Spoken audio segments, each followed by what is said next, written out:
Hello, America. Yeah, hello. No what ups today. No what ups today.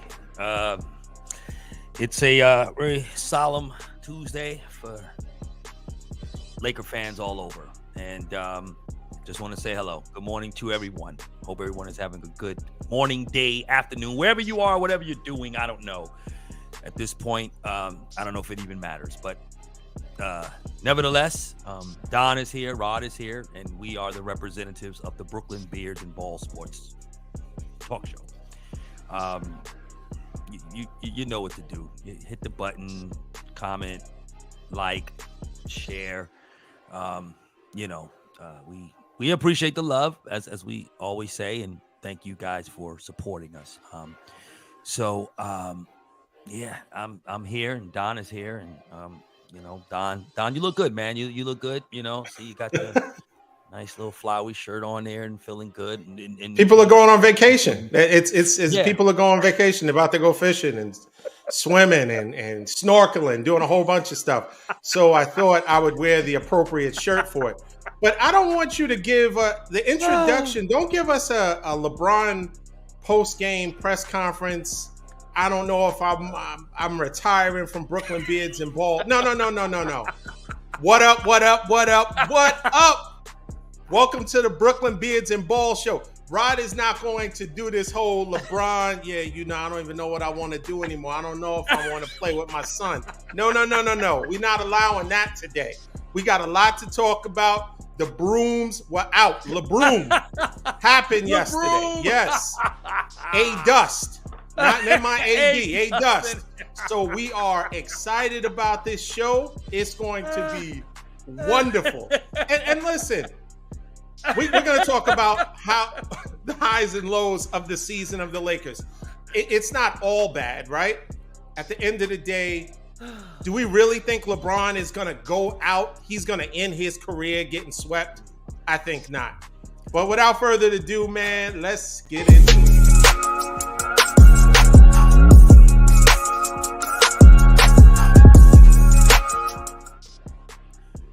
You should have let the show off. That was a good introduction. No. Hey, listen, I'm great. You need to lead. Great. Like, listen, you always lead the show. Don't start with the, low energy because your team is out of it. So, as previously discussed, Lakers in Denver, Game 4. And we're on the heels of a LeBron, Lakers, Anthony Davis sweep. The Lakers got swept in 4 games. And I will say this. I'm gonna say the positive before I get to the negative. LeBron played really well. Game 4, he gave it all he had. Will we finally say, I don't want to hear what Anthony Davis can do. Can we all say what Anthony Davis is? He's an inconsistent, highly skilled basketball player that does not produce. So now, looking at Anthony Davis's body of work, the bubble was more of a fluke than it was his consistent play. Okay. Because all right. wait, now you waking me up now. Okay. Good. I want go ahead. you up. Yeah, Thank you. I want to wake you up hold because Anthony Davis, you guys really, the way LeBron played, you guys really should have won yesterday. There really wasn't an excuse for you guys to lose that game. Anthony Davis going into the fourth quarter had 11 points. 11 and 11 going into the fourth quarter in a closeout game? Unacceptable. And so, post-press conference, Anthony Davis has a pair of glasses. He's a wealthy guy. He's a star, right? So he has these, rose-colored glasses one day, blue-colored Aquaman glasses. He has some green for every outfit. So he's talking and he's like, so we don't even know what the team is going to be. Of course you don't know what the team is going to be because you got a lot of players that Austin Reeves may go to higher ground. He may go somewhere else and get a big payday. We know Vando. We don't know what Vando's going to do. We don't know Kyrie now, right? The person that, big talk with Kyrie. The person, one of us said Kyrie wasn't going to get any kind of deal. Nobody would be interested in Kyrie. And now slowly but surely, the Lakers are looking for Kyrie to save the day. Only Kyrie can save us now. So Lord. It is going to be really interesting in the postseason now that your season's over. And I'll say this, it wasn't a complete loss. Rob Pelinka did a lot, brought some pieces in. LeBron played extremely well. Once again, it was Anthony Davis. LeBron at times, but LeBron is 38. We're not going to give him a pass for his age because we can't praise him and give him a pass. But at the same time, he needs help. There is no team that one player is going to do it all by themselves. So LeBron played really well, but I think it comes to a point where you need some help. Probably help is on the way. But this is one thing I need to say before I pass it to you. Okay. What I didn't appreciate was LeBron's post-game press conference. He's acting like he's unsure of his final moves. He's unsure. And what I think it does is when a superstar to that level talks about retirement, just like when Brady was talking about retirement, just like when Brett Favre was talking about retirement, back and forth, when Aaron Rodgers is talking about retirement, it is very, very selfish for the teams that are still playing because you know a Laker, LeBron, that's going to kind of overshadow, you're out of it. As calculated as LeBron is, his whole career, from being on ESPN in high school all the way until now, he's not going to make a decision about his future 10 minutes after a game ends and you're swept. It's not like you've already made up your mind to retire and this was kind of your, swan song. You really expect us to think that you're going to retire? What happened with, I want to play with my son? What happened to all of that? So that part of it, I think he could have missed us with that. I know he had an interview with Dave McMenamin and talking about his future. Listen, the Lakers season is over, but it's just beginning with the LeBron drama. He's going to have you guys, the Laker fans, on the edge of their seats for the entire summer. If he's great enough, he can put pressure on them to do stuff, to make the moves, put them in a position to be successful without doing this. So I think I'm going to retire. I don't know. I'm going back and forth. And I think that was extra and it was not necessary. And it was trying to take away from the fact that you just got your tails whipped and you got swept. What do you say? Well, let me say a couple things. First, shout out to the Denver Nuggets. Okay. They proved, and as you stated, D, in our last episode, you talked to me about and rant and rave about how Denver just can't get their props for being the better team. And they were. They are, and clearly the better team won. It was a very hard-fought series for the Lakers. Every game was very tough. Even Jokic mentioned it in the press conference last night, that every game was close, every game was tough. We clearly gave them a better matchup. Even though we got swept, we gave them a better matchup than anybody they've played throughout the playoffs up until this point. But again, Murray, Jokic, the role players, Bruce Brown, KCP, definitely, I feel made the difference in those acquisitions for their team. But they were the better team, no question about it. They were deeper, they were big, they were skilled, they were well coached, and they did, unlike the Lakers, stuck with what works. They did not go away from what works. And then, of course, when you get a Murray that shoots lights out and just hitting everything from the fifth row and beyond, same as Jokic with these key floaters that he hits, 45 feet from the basket, you just kind of know it wasn't going to happen. And for me as a Laker fan, watching this team since 1981, been a fan since then, an intent fan, closely following the Lakers since 1981, like my Cowboys, know everything that goes on with this team, from acquisitions to transactions to trades, front office, rumors, accuracy reports, whatever it might be. I'm very aware of what's going on with this team, and you know the tendencies of your team. I felt like game 2 was where the series was lost. Honestly, internally within myself, I did believe that we were not going to win this series. Honestly, there was no way we were going to win 4 in a row after going down 3-0. But even after game 2, which was the game I felt we needed to take, and we were up by 11 and did not happen because Murray happened in the fourth quarter, it was pretty much a wrap. It was time for this team. It was time for Denver to come to where they are now, and rightfully so. So they're the better team, and in my opinion, they're the eventual champs. Now, let's talk a little bit about, going beyond and looking into next season for the Lakers. Now, let's talk about this. Kyrie, the fans are talking Kyrie. No one's talking Kyrie. Not the Laker brass, not the Lakers. The fans are talking Kyrie, and they're talking Kyrie because of what you mentioned about AD. Okay, let me say this real quick about AD before I finish my Kyrie point. I like what Greg Anthony said on NBA Today, and I totally agree with him on this. AD is a guy, again, since his days in Kentucky. He is a defensive player, first and foremost. That's who he is. He's a defensive player. He's a scorer who's skilled, but he's not a scorer, if that makes sense. He is a guy that will, if you get him in the right position, you assist him and inspire him to score with different looks and easy buckets and nice little tap-ins or hooks and different things like that, he can get going.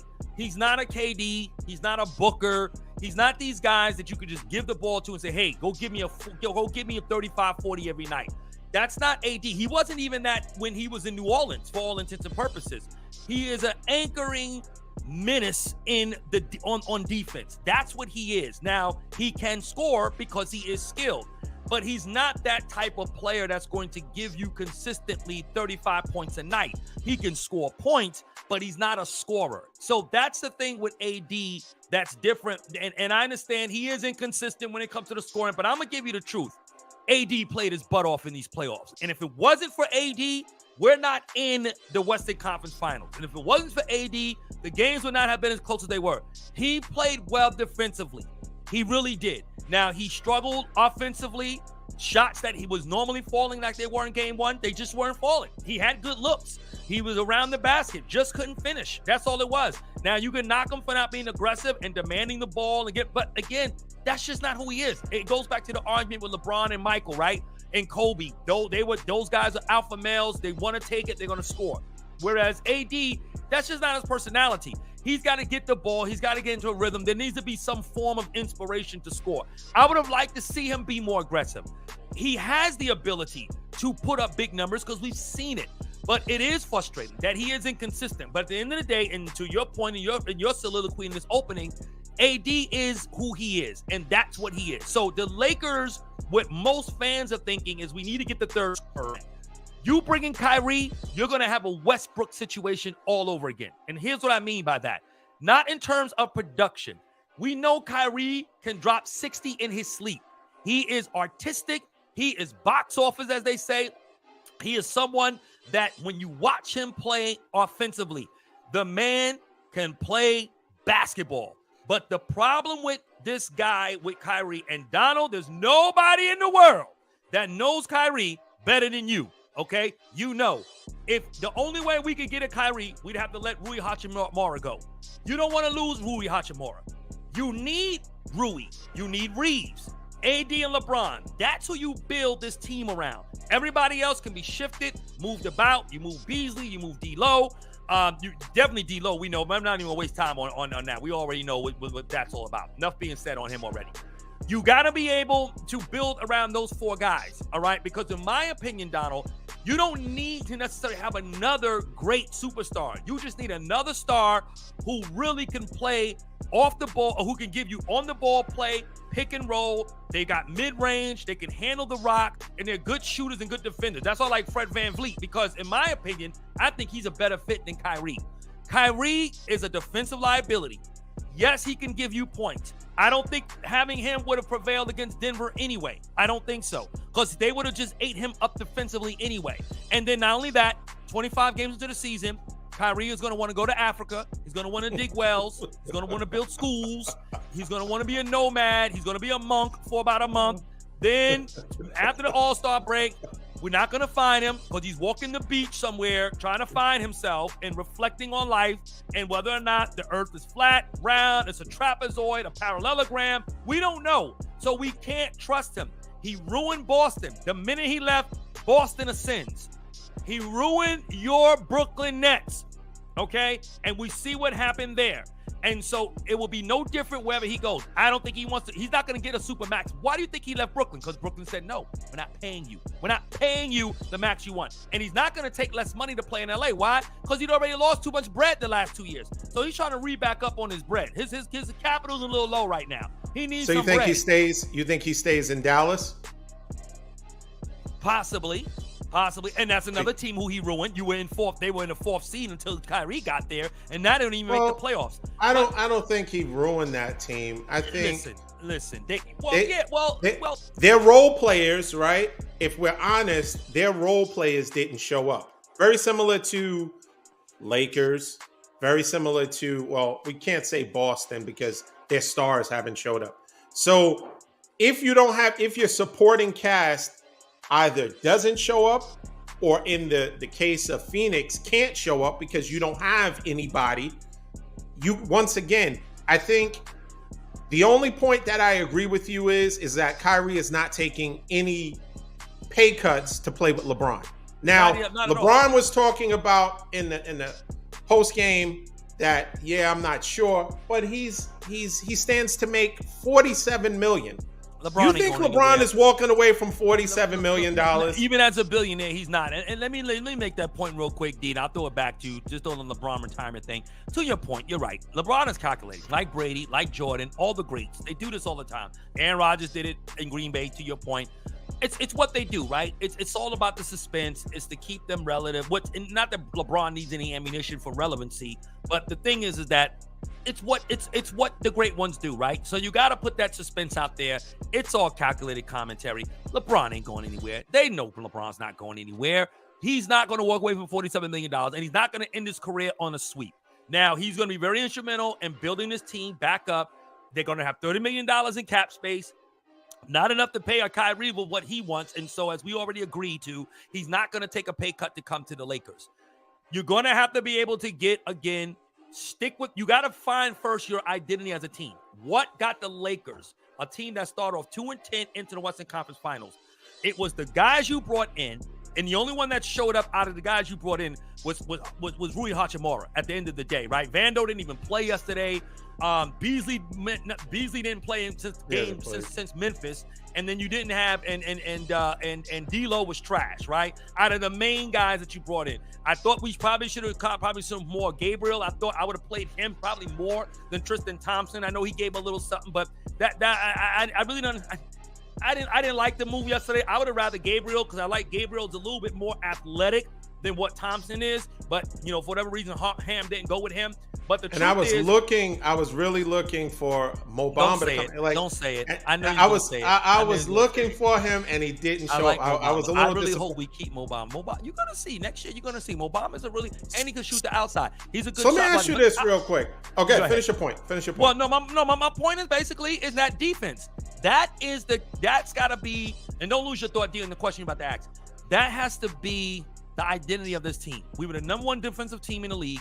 I mean, not in the league, in the playoffs, but we did ascend to one of the top three in defensive efficiency and so forth. We were bad in transition. That's where our Achilles heels were. But if you're the Lakers, you got to rock on defense, and that's why you got to have AD. AD is you lose AD. Let these Laker fans, I don't care what they're telling you, these new Laker fans that just got on board when LeBron got there, okay? Take it from me. I've been a fan since 81. You don't lose AD. Without AD, your defense crumbles, okay? You need AD back there to anchor.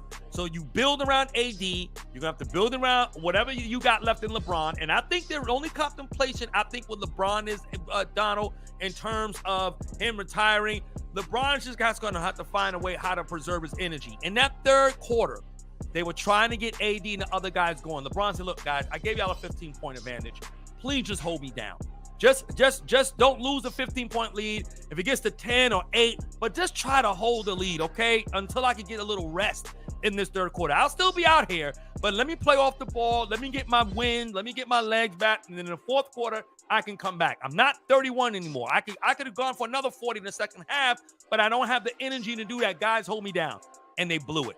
AD ball bouncing off his knees and just looking fugazi out there, okay? Just trash. And so LeBron has to find a way at 39 now, going into next season, How is he going to be able to still be able to pick his spots and preserve as much as he can? We are going to need another scorer. Kyrie is attractive, yes, but it's not the way to go if you are the Lakers. You stay far away from Kyrie Irving, and you build this team with some solid guys around AD and LeBron. You got Reeves, you got Hachimura, you keep those guys, and then you build out the rest, and I think you'll still have a formidable team that has a chance to win a championship next year. So if you don't go for the big name, Kyrie, right, or Van Fleet, right. My question is, you will have cap space. Yeah. And Reeves is going to command some money now. He's not going to break the bank. If you have an option of maybe trading Reeves away, maybe getting something back, or ultimately trading Anthony Davis to get some younger pieces, some more consistent pieces, you might be able to get, for Anthony Davis at this point, you might be able to get a defensive player and a scorer, whether it's off the bench, someone that could provide. Rui, I totally agree with you. Out of all of them, I think he is the priority to keep, honestly, because Reeves, okay, don't overpay to keep Reeves, right? Because it might be the fact that he's playing with LeBron and AD, and yes, you're like, LeBron has his window. He probably has maybe 3 years where he is playing at a level where it's like, okay, enough is enough. Why don't you go off into the sunset? Because your skills are diminishing to the point where, yeah, you can always average 11 points, but at this point, you're not really, your team is not good enough to make it to the finals and compete and win. Right. So what is the priority for the Lakers? Who do they keep? I know you have a few people that you want them to let go of, but who should be their target in the offseason as to, hey, we got to try to get this person? Because the West is going to still be good, and the West is only going to get better, because you do have to concern yourself with perhaps the Clippers. You got to see what the Suns are going to do. You're going to need a consistent third scorer. I get that you like that Anthony Davis provides defense, but scoring, you can't put the scoring load on LeBron James. He can't bring it home. Totally agree. So you're going to need another 25, like, just book it. This is a 25 and, 10 scorer, guaranteed every night. So you don't have that right now. No.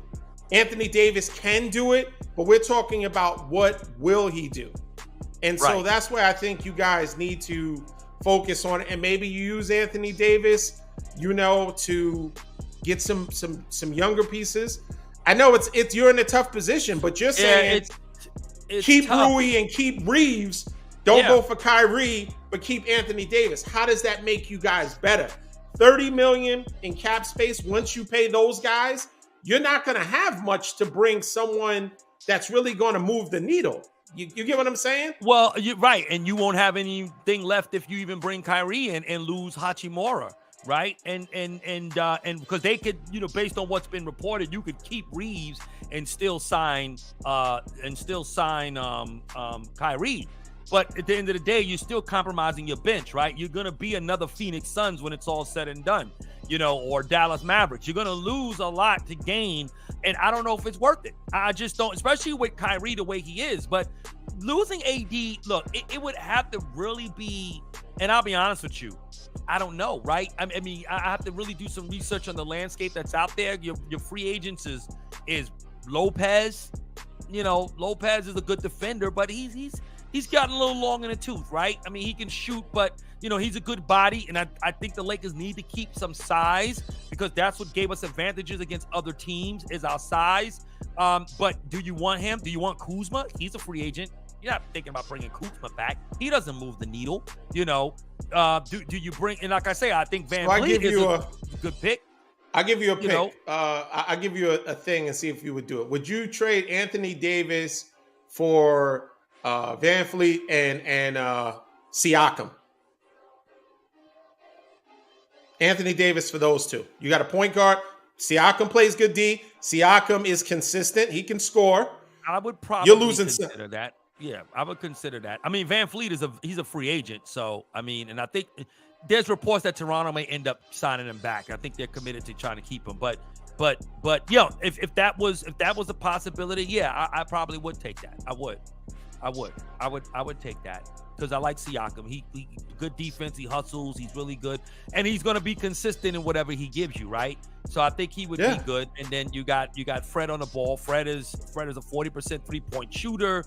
He can give you about 20, 22 a night.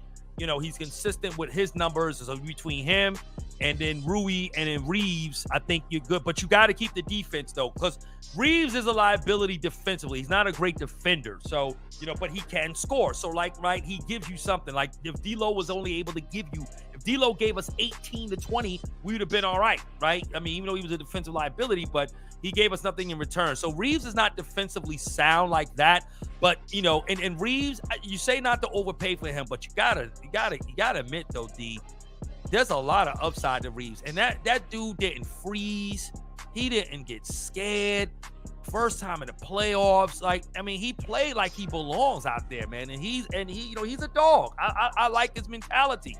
You know, but if scoring is all he brings to you and he's not a two-way player, why wouldn't you look to upgrade if you're in win now mode?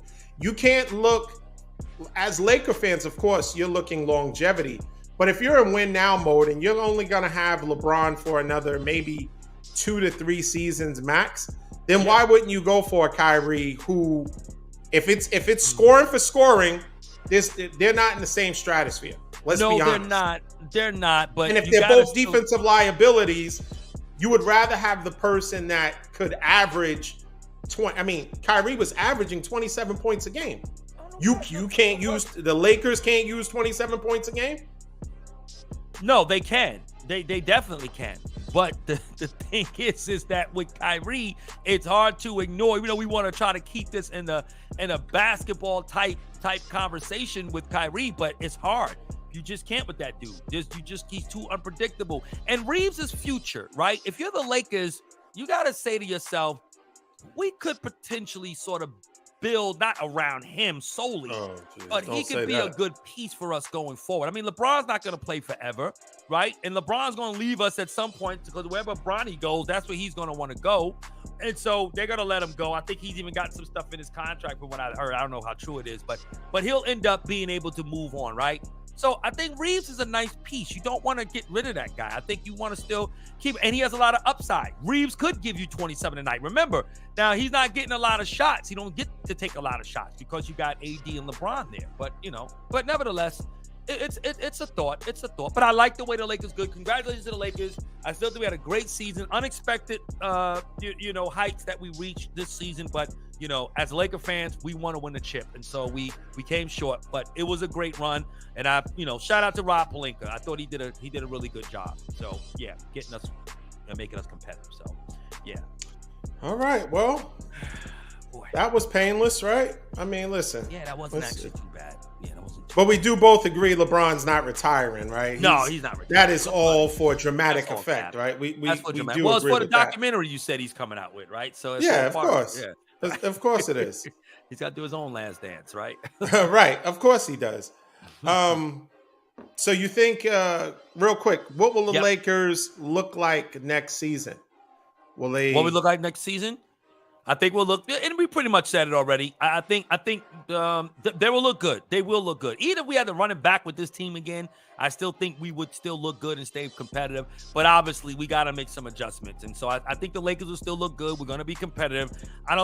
But it all depends on the health of AD and LeBron. That's it. That's what it's always been the last 2 years. So no matter who you bring in, if those guys can't stay healthy, then that's where the problem lies. And unfortunately, AD is good for at least 30 games. He's going to miss, and LeBron, low management, he's going to sit out a lot. It's going to be one of those kind of things. So, I still think we're maybe a 6 seed, maybe, 5 seed, maybe. But I think we won't be a play-in team. But I do think that I don't think we'll be a number one team. I don't think we'll be better than Denver. And the Clippers stay healthy with Kawhi, who's also like your AD version on the other side of LA. And I don't think if Phoenix gets some depth, they're going to be a problem. So we're not better than those three teams. Yeah. Sorry about that. Nah, you that good. Was you good. Momentary. No, you good. You good. No, that's you what happens with live TV. Live TV. Listen. Yeah.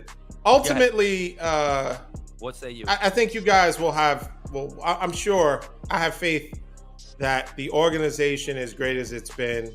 One thing, I know Magic Johnson tweeted about the Celtics and they quit, right. and in his 44 years of being attached to the league, he's never seen. I didn't see any tweets about the Lakers though. No, did he tweet it? The About when they got swept? About the Lakers. We didn't lay down and die like the Celtics did. They clearly quit. No blowouts in this series at all.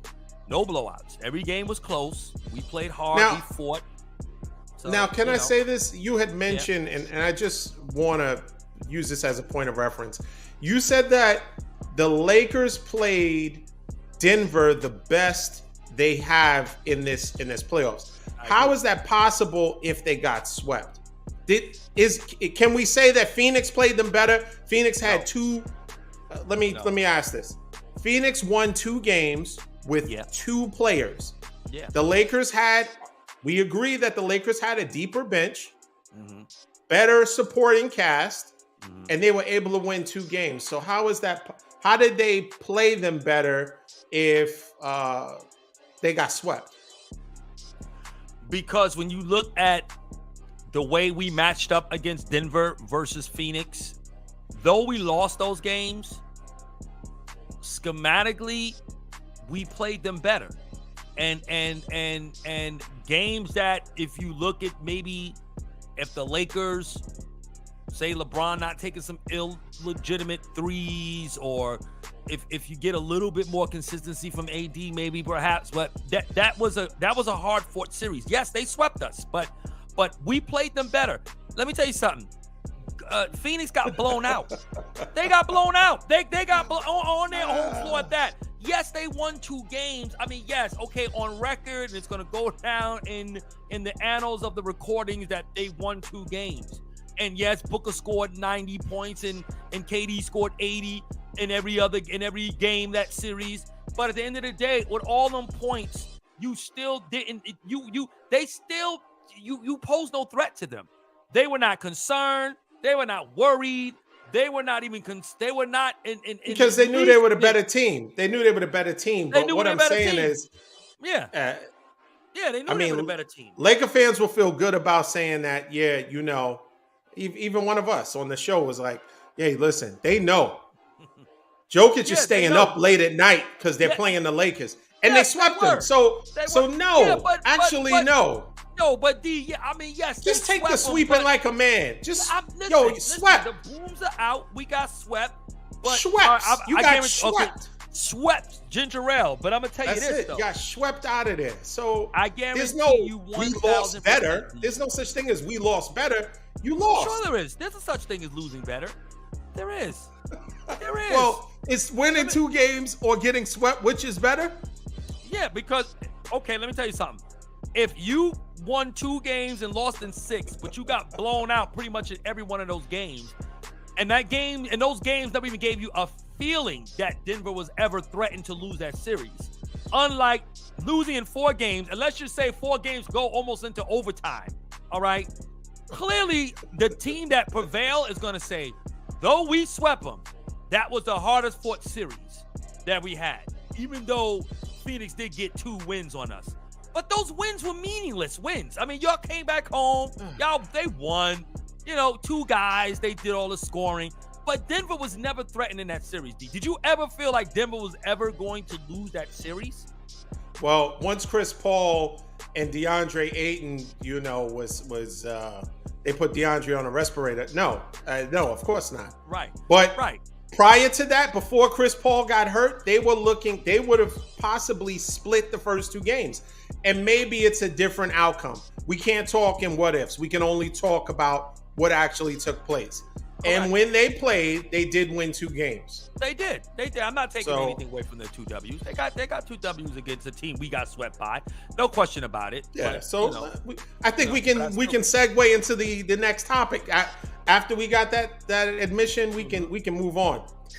Let's talk about Boston and Miami. They're facing elimination. Yep. And the Celtics, to your point, to Magic Johnson's point, they quit. It seems like they quit. Mazzulla's eyes are more and more sunken into his head per game. Yo, soon it's gonna look like listen, Skeletor is gonna be on the sideline. Like, yo, Mazzulla, you're finished. You remember how Michael Jackson looked in Thriller? Remember his face when in Thriller? Right. Yes, exactly. Like, looking crazy. Right. Listen, it's not Mazzulla's fault. I will say this, because the players have to perform.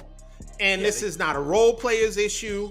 This is not, this is Jason Tatum and Brown. They hold it's 50-50. They hold 100% of the responsibility for the way the Celtics are playing. When your stars, the people that have the ball in their hands more often than not, are shooting the way they're shooting, I mean, their 3-point shooting is horrendous. And at that point, why not try driving to the hole? Try to draw some contact. Try to get some cheap points at the free throw line. They refuse to do that. And as a result, Miami, who so far is clearly the better team. Now, both of us picked the Celtics because we looked and said, okay, the bench is deeper. On paper, they have a better team. But if the superstars have checked out, and let's face it, Jaylen Brown should have checked out a while ago. And this is what I'll say. Every time a trade, when KD was going to be traded there, somebody else, Dame Lillard, whoever they said, Jaylen Brown was always part of that package. And at some point, you have to know your worth. And if they're using me as a bargaining chip, why am I going to ball out only for them to ship me out? So Jaylen Brown might have checked out and said, all right, Jason Tatum, this is your team. You come in with a full white suit, Miami Vice Easter suit, only to do nothing. I mean, did you see him coming through the game? Yeah. All white suit, white shoes. I mean, sharp. To do what? Play terrible. So horrible. With all that said, Jaylen Brown is probably looking for greener pastures. Yeah. Not Celtics green, though. He's looking to move on. He's going to be out of there. Jason Tatum, if they want to commit to it, they're going to have to pay him, because one was all NBA team, first team, one was second team. So they're going to get big paydays. And so obviously we already know the $600+ million commitment to 2 players. Number one, it completely handicaps your team. You can't really do anything with that. Number two, if they're not producing, why go over the luxury cap or the luxury tax to pay for 2 players, name recognition, that aren't producing? What do you say? No, I agree with you. And I also saw a report somewhere that supposedly Boston, the team, the players are having some issues, or still affected by the way Ime Udoka was let go. But, I find it to be capped, only because, you wait till you're now down 3-0 to kind of like now talk about you got PTSD over your coach and how he was let go. Like, come on, guys. You know what I mean? Like, that's cap. You guys, y'all are trash right now. That's all it is. Now, I totally agree with you with Jaylen Brown. I think he checked out. I don't think he cares anymore. And look, well, let me retract something. Maybe it's not capped the way they felt, right? Maybe that is an issue, and maybe it's compounded. It's become more compounded since the fact that now these guys are not playing, and maybe they're not playing for Joe Mazzulla the way that obviously. Udoka was able to hold these guys more accountable. His personality was a lot different. Whereas Mazzulla kind of like just maybe letting these guys just do what he does. The coaching changes, I don't think have been good. They haven't been smart. He went with the dude White to start with, and you're playing small there. You don't have the size. Now, I don't know if that was a good move. Some of his changes there, but at the end of the day, your superstars have got to play. And so, to your point, Jaylen Brown checked out. He's gone. Maybe there are some effects. I just feel like it's kind of capped in the sense that it's coming out now, and now that could be some excuse. But when Tatum scored, 9,000 points in Game 7 against the Sixers, that was not an issue, right? Yeah, nobody. When he scored 51, nobody said anything about we missed. This is for Ime. Yeah, nobody said exactly that. Right. Nobody said that. Right. So right. So yeah, Boston is done. That team is finished. They got to blow them up. To your point, no one's going to pay $600 million. You can't. That's not going to be business sense. It's not sensical to do that. So in my opinion, you're right. I think what has to happen right now is you blow them up. You maybe try to get what you can get. I think it's unfortunate for Boston because now you're not going to get anything for Jaylen Brown, right? I don't know. Is he still in a contract or he's going to be a free agent? I don't know. I think he's going to be a free agent. But yeah. I got to check. I need to check on that. Yeah, I need to check on that. If he is not a free agent, then you trade him and you get some assets for him. I would think you definitely need to do that. You know what I mean? If not, he walks. You've done a stupid thing, and but he's hurting himself. He's hurting their, the market. Now he could say, well, if he's free, they can just, if he's a free agent, he can do whatever he wants. But if he's trying, if Boston is trying to fetch something big for him, his play down the stretch and in these playoffs doesn't command a lot. I mean, they will still get something because people are factoring in that he's checked out because Boston checked out on him and they didn't seem like they wanted him. They wanted to package him off and they favored Jason Tatum. Yeah. And Tatum really, out of the two, Brown is more consistent, in my opinion. It just seems he's more consistent. Tatum can get hot and score in bunches, but if I'm looking for a player day in and day out to give me a consistent level of points that I can almost come to expect, it's Brown. But we'll see. They may be saying, what can Brown do for you? And move him on. Because Brown ain't doing much. Tatum ain't doing much. You got, Smart. Get Smart out of there. Smart is not, there are a lot, there are a lot of teams after these playoffs are done, there's going to be a lot of transition.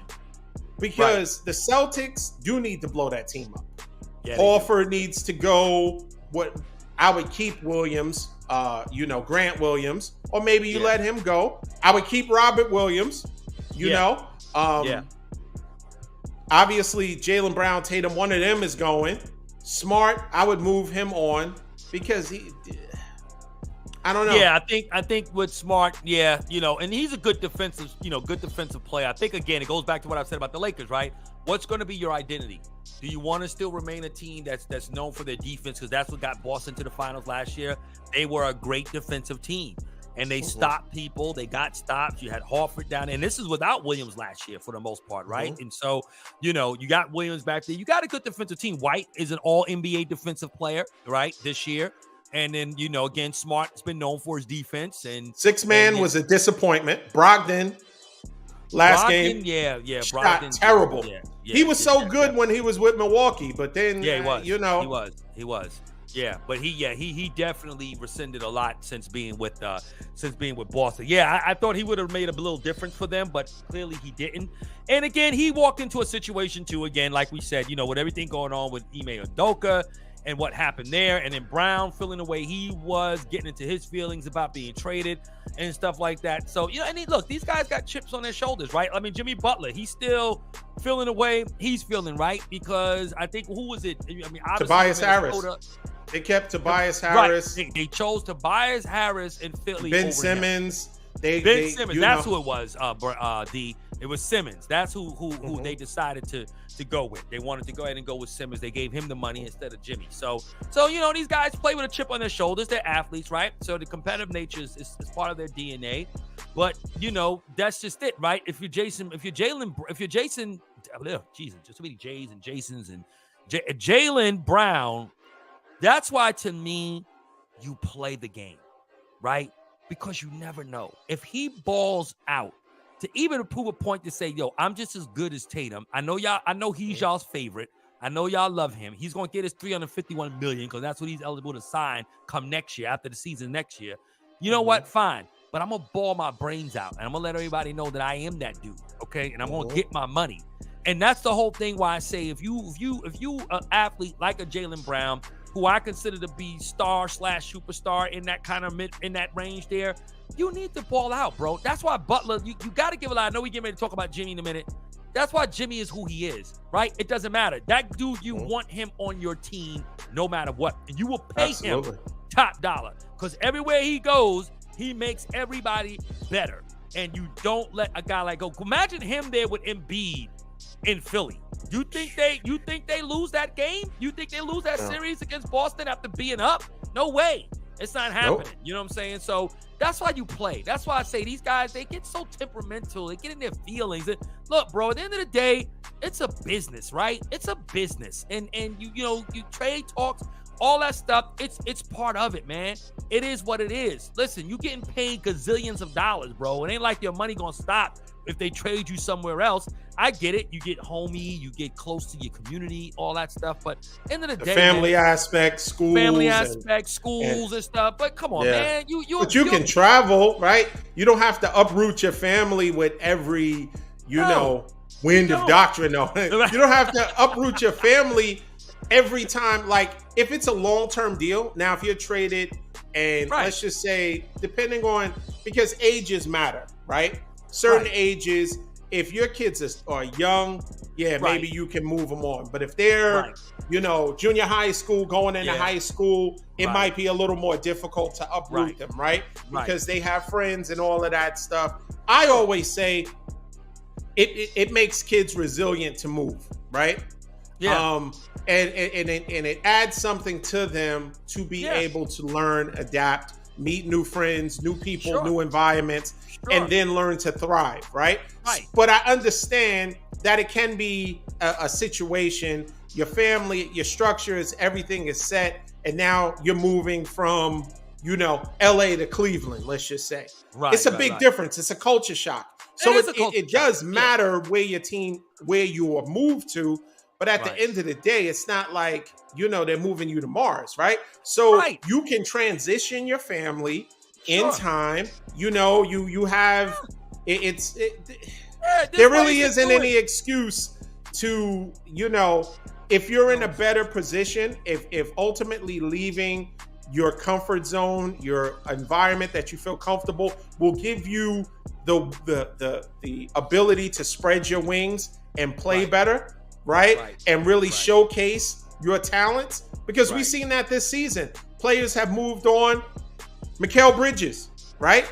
Who knew that he would have played that well or he was that good given his role in Phoenix, right? But now when you send him to a team and he is, quote unquote, the man or the person that a lot of the scoring output is placed on his shoulders, he rose to the occasion. So he certainly did. Jaylen Brown could be no different. Go to a team where there is no question who the man is, or the hierarchy is kind of set as to who are going to be the scorers, and go from there. If you're the man, if you can ball, then there's your opportunity. So we'll see what happens.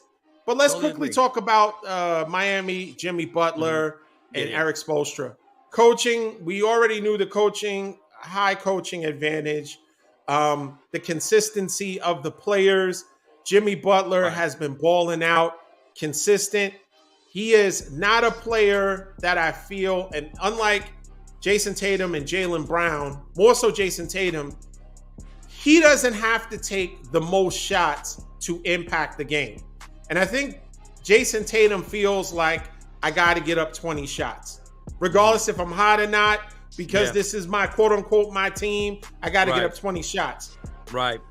There is a place for that where you want to kind of niche out a space for you being the person that your teammates are depending on.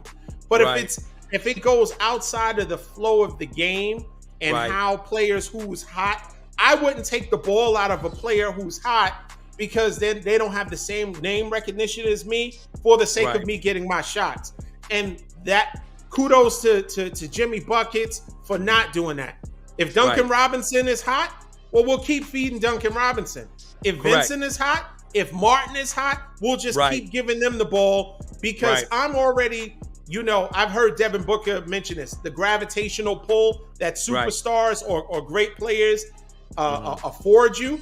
When Kevin Durant went there, that's why Devin Booker could shine because he now had one-on-ones. Jimmy Butler is already going to have a certain gravitational pull from the opposing team. But he's using that so that his teammates can thrive and shine and hit shots, clutch shots. Now, when that happens, you have to be prepared to hit the shots and make them, right? But I like that Jimmy Butler is not caught up in it's win. Just win, baby. That's what it's about. It's not about, I got my shots because, some of the games, Vincent and Martin scored more points than him. They did. He had like 16 points. But how did he impact the game? Correct. He impacted the game, and it afforded them the opportunity to get open shots, to drive, be aggressive, score. And what does it equal? It equals a victory. So what do you say? I couldn't agree with you more, and that's the Butler way. I mean, that's been his mentality, and he's always wanted to see other guys eat.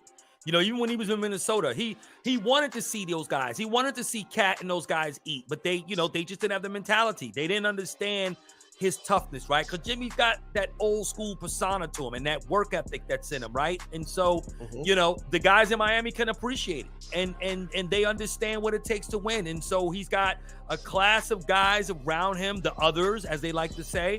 And to your point, the Spruces, the Martins, the Duncans, right? And all these other guys, they actually understand and they buy into that. And because Jimmy knows how to, with the gravitational pull, works that to his advantage, and these other guys, they get to eat. And that's just what it is. Not to mention Spoelstra with good coaching, good matchup. He understands the assignments defensively, how to put his team in position to win. Look, Miami is by far not the most talented team. They don't have a lot of talent. It's not like a great team where you just got guys who can go out there. They're not like, you don't have KDs, you don't have Bookers out there.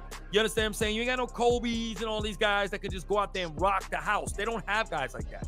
They got they remind me of this blue collar team, although their city doesn't depict that, right? When you think of Miami, you think of beach and, nightlife and all that stuff, right? You're not thinking about a blue collar city that's working hard and, it's not like Pittsburgh or something, right? Like these guys, you know what I'm saying? It's really just amazing, the culture. A lot of kudos to Pat Riley, establishing that culture, understanding what it took to have long-term vision and not stopping with LeBron and Wade. You know what I'm saying? And letting those guys eventually move on. And they were kind of unceremoniously, departed Miami, because Riley was upset with LeBron, and even Wade got upset, and he ended up signing a contract with Chicago, because he wanted more money. And Riley's like, nah, man, I gotta build. I can't get stuck with you. You know what I'm trying to say? You're not that dude anymore. It's a business. Love you. Thanks for the chips, but it is what it is. And you got a guy like Butler who understands that. There's one thing one thing I say. Oh, go ahead. I didn't care for is as much as Wade meant to Miami, he should have had an opportunity if he so desired to have some level of ownership in Miami.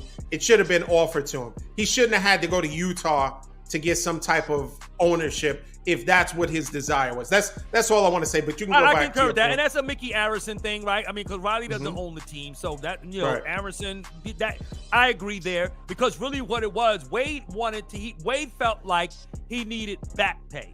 He's like, look, I took a lot of pay cuts when LeBron was here, when Chris Bosh was here, and I want to get my money now. You know what I'm saying? Like, you kind of promised me y'all were going to take care of me, and you really didn't do that. You know what I mean? So I get that, and I totally understand that. And maybe that's where it got a little sticky, because Riley is like, yeah, but, sorry. You're not that player, though. You want us to pay you a lot of money, but you're not that player anymore. And, we don't do back pay, right? We pay you for potential, not for what you've done already. So, that's how it works. And so at the end of the day, though, I'll say this, though, D. going forward, and you can let me know what you think. I mean, because we could probably start making our finals predictions already. We pretty much know Denver secured their spot. You know, what you call it will be in there after tonight. And so Miami, what I heard Eddie Johnson say this on NBA radio, Don, and I don't know what your thoughts are on this, but he was saying that Jimmy Butler, with this mentality, right? He has this mentality where, and he said this to his own admission, he kind of cruises the first half of the season. He doesn't turn it on until after the All-Star break, right? So he turns it on, and he kind of likes the pressure, and that's when he plays, right? But Eddie Johnson was saying that mentality or that type of approach to your seasons doesn't bode well, and you haven't accomplished anything with that, right? Yes, you got to a finals in 2020.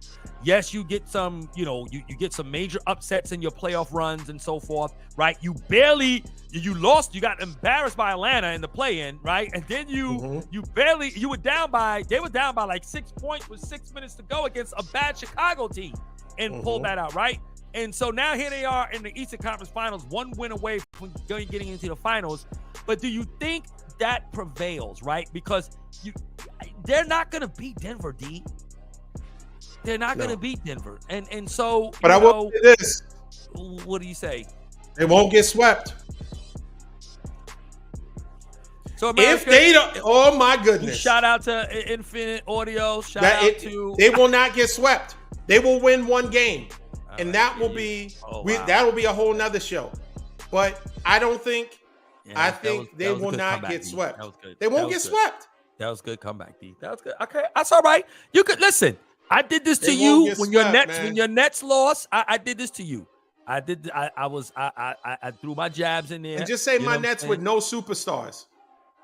Yeah, your Nets got no superstars. Yeah, my Nets with no top 10 players. With no top 10 players in the league. Nope. Right. Nope. Yeah, we got swept. No top 10. Yeah. And we got swept by the MVP. Oh, I know you ain't putting no credence on that MVP. I know you. You know what? Make sure we edit that. We can't edit. No. Is he the MVP? Huh? Is he the MVP? Now he's the MVP. MVP. Well, not now, but I mean, when he sweeps the Nets, but after that, he's not the MVP. I mean, he is the MVP. You know that's the wackest MVP. We clearly know that Jokic should be the MVP. He's proven that it was. So we understand that there are pressures that are placed on voters. And if that can be, if that pressure can now alter or change what really should be, do we think that games can possibly, I know this is hard for you to kind of wrap your mind around, but can we say that sports and outcomes can be rigged? I mean, because clearly he should have won the MVP 3 in a row. But I tell you why. But the voters and the outcries of, this is, what has he done? And it's just regular season and he folds in the postseason. Well, Embiid has folded postseason his whole career. Right. The whole process is a joke. The whole process has been a joke. The process has been a problem. But you're right. But I think what hurt Jokic in terms of winning the MVP this year it's not his play. He sat out a lot of the games. Down the stretch. But I think he still played more than Embiid. But I gotta check the stats and see how many games he played. But I think, and you gotta remember, right? It's always, we're all prisoners of the moment, right? We get caught up in whatever is in front of us and how we feel about what's transpiring. So he had that big game, that Embiid game against Boston, and then when they played one-on-one. But you notice, right? Embiid balled out against Boston. I think he had 52 or 55. Right. Then when he played Jokic one-on-one, he had 40 and Jokic had 24, right? Right. And they won that game. But when they were supposed to play again, Embiid sat out. So he had probably the damage is done. I already got him. I'm good. Let me not further hurt my case, because if it's flip-flop, then it goes back and then it might, So that was smart on his part. Yeah, that was smart. Correct. I mean, it was a calculated move, because that's all and you've been saying it for the last couple of weeks, right? That's he got it, and that's all he was going to do. An individual award. Yep. Couldn't agree more. He can bring it back to Cameroon.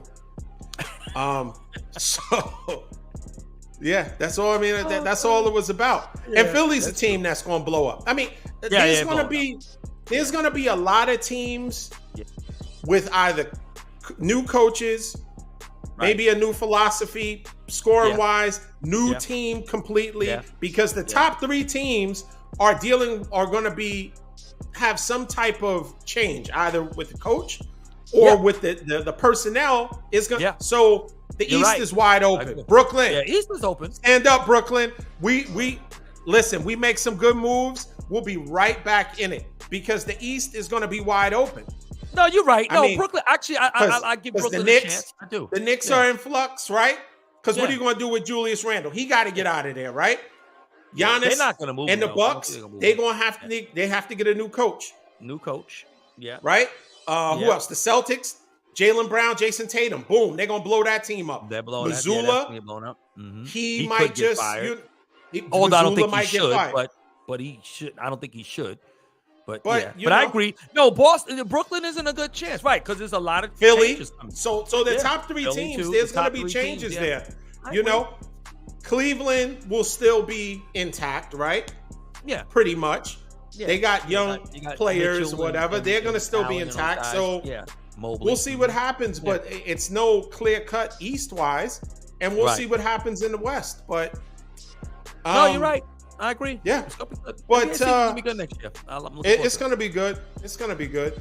Yeah. Before we wrap up, Tom Brady got a piece of the Raiders, and so that was pretty interesting. I know that there was talk about him being the quarterback of the Raiders prior to his second retirement. Maybe he was going to go and be, the quarterback of the Raiders. I know he wanted to play with Miami. So there was a lot of things surrounding, but I'm finding that superstars, great players are smart and they're understanding now. He also bought, I think he has a percentage of the aces also. Yeah, he does. So which is smart. So Tom he's already been in business with Davis. Yeah. With he's making some good business moves. I would like to see, and I would hope. Now the talk is, and LeBron had mentioned this before, that LeBron wants to start a Vegas NBA team. You remember that? A couple of I didn't know that. You might have said that a year ago.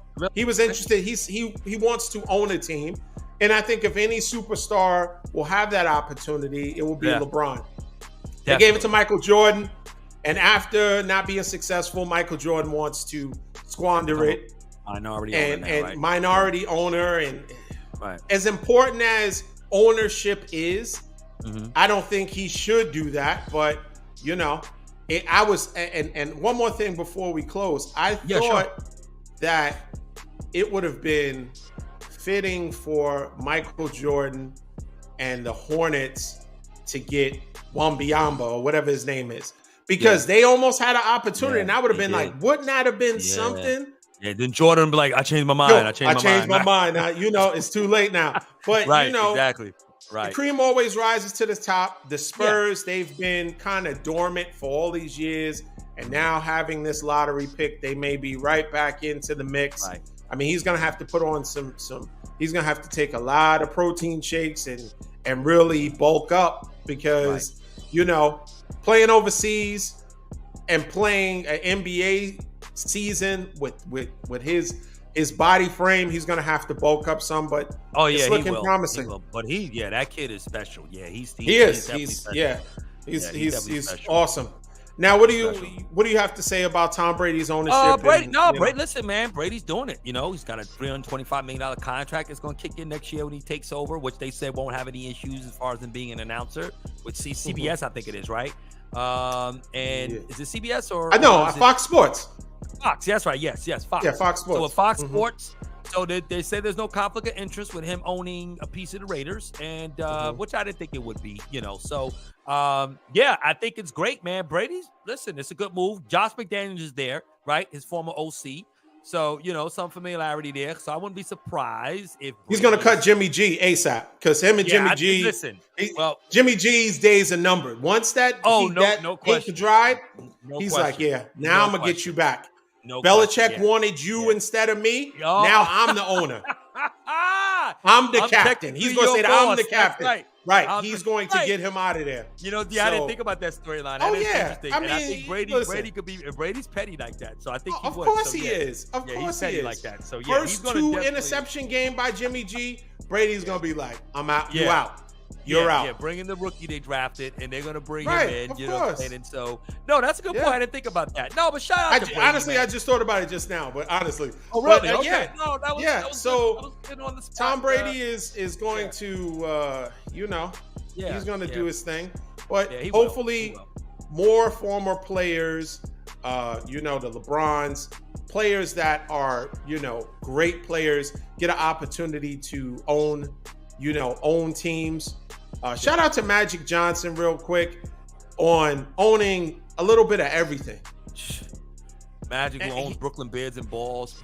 Right. Oh man. Please. Yeah. Please. Oh, please. Right. Yeah. Right. We love that. Because whatever he touches turns to gold. Absolutely. But it's like he knows how to get into the circles. Obviously he is a very, very smart businessman. And he's Dodgers, Commanders. I mean, he's just and the Commanders' futures is going to be bright. Yeah, it is. It is going to be bright. But NFC it's a win-win. Watch out.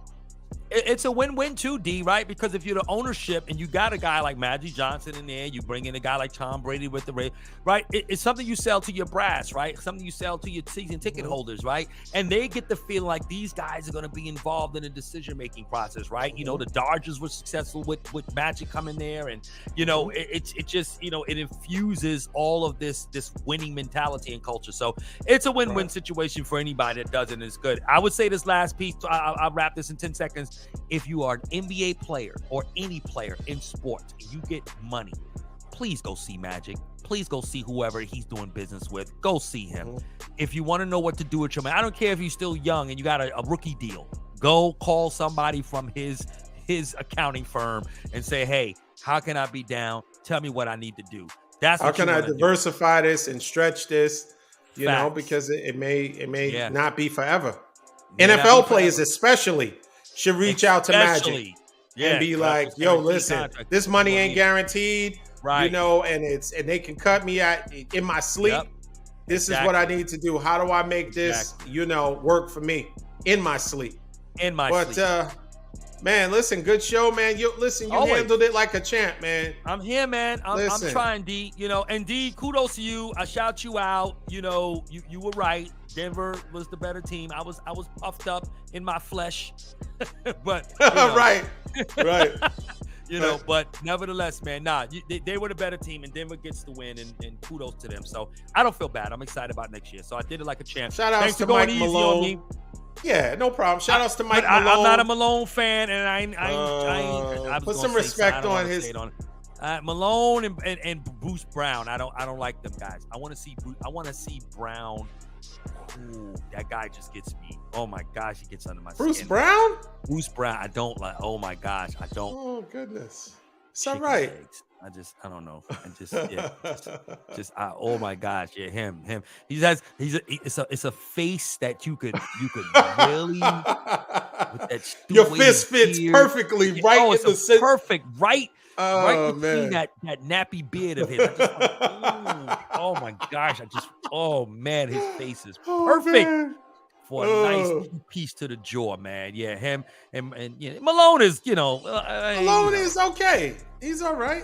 And he was whining last night again at the press conference. You know what I mean? Whining last night again. We gave Jokic any respect. And for people to come out, he was really talking about Kendrick Perkins. That's who he was really talking about. Of course. Yeah, he was definitely talking about. Now you have to, and we're not going to go on a tangent, but you have to understand that when Kendrick Perkins went out on a limb and said that the voting was racist because of the voters and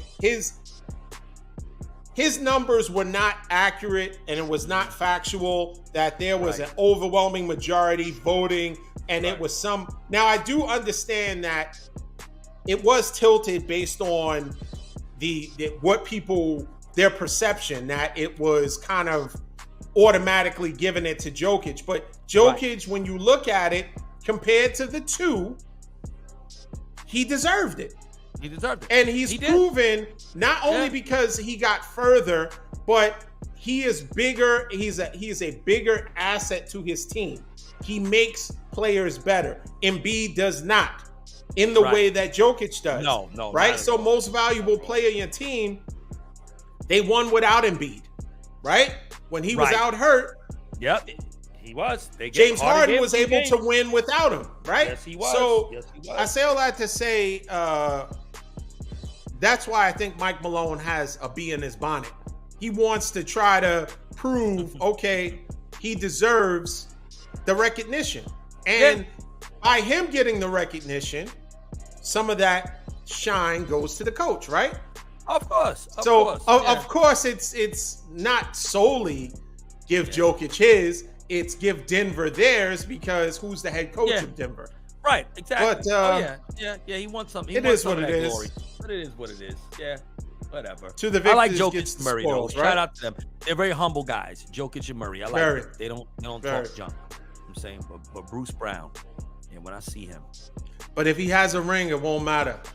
It will be champion Bruce Brown. Yeah, champion Bruce Brown. Listen, shout outs to Infinite Audio for the music. Shout outs to Kingdom Creative for the production. Yes. Man, Rod, thanks for joining. Once again, always great pleasure, show. Man. Great Please show, like, share, subscribe to our Facebook and YouTube page. We thank you for all of the comments, all of the interaction. Yes, if you agree with our takes, please tell us. If you totally disagree with our takes, let us know. Also, will LeBron retire, or was that cap? Was he just doing that to pull on the heartstrings of Laker fans all over the globe? Like Rod. Rod is sitting low in his chair and he's feeling some type of way about LeBron.